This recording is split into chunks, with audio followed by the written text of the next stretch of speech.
I was abused probably around the age of 7. Up until that point, pretty normal life. I mean, my parents, though, had divorced when I was like 2. My mom had survived ovarian cancer in the 70s, which was a pretty big feat at that time. But so yeah, pretty normal life. But we had moved to West Palm Beach. I was originally born in Miami, and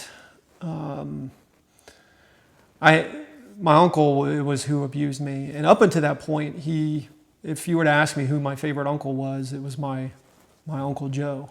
And was he your mother's side or? Yeah, my mother's side, and he was, I guess, like a great uncle. My grandmother's sister was married to him, so not by blood. He wasn't related to me by blood, but, so a great uncle. But he was one of those uncles, like whenever we would visit, he'd get on the floor and play with me and show me attention, and I'd get on his back and like he was a horse and ride him around and stuff like that. So, I liked him a lot.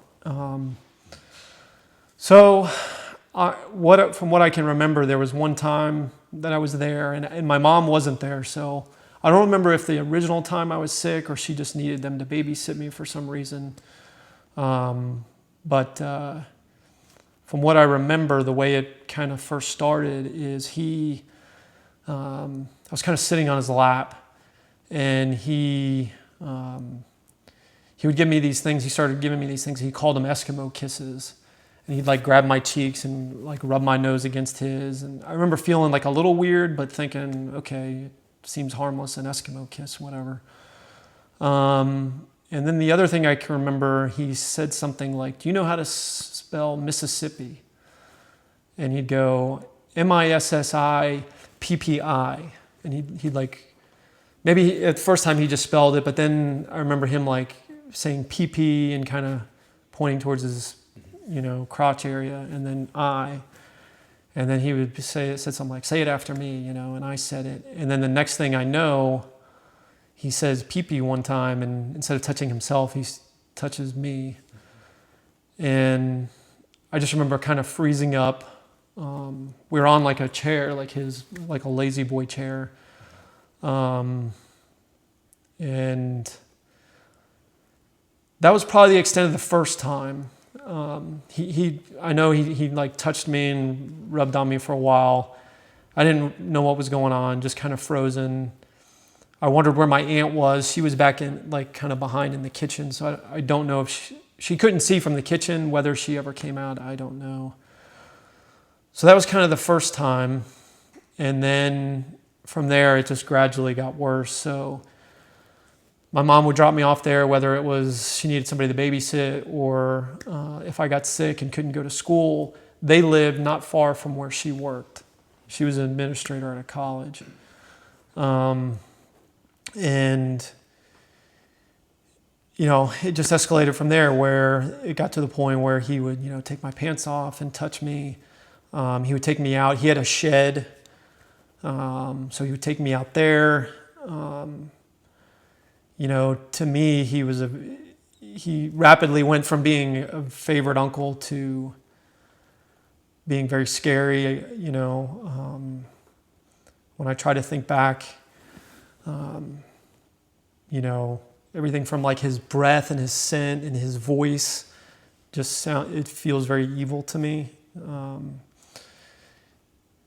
So it went on. It went from about 7 till 11, 12 years old. Again, whenever I would get sick or my mom needed to babysit, we would end up over there. He would take me out in his car sometimes and drive around. And as we drove, he'd have me lay down and he would do stuff to me. And then I remember one time, for whatever reason, having to spend the night. I don't know if my mom was out of town, but during that incident, he came into the bedroom and molested me again there. And it wasn't until, I don't know if at some point I decided I was never going to go back there again. So,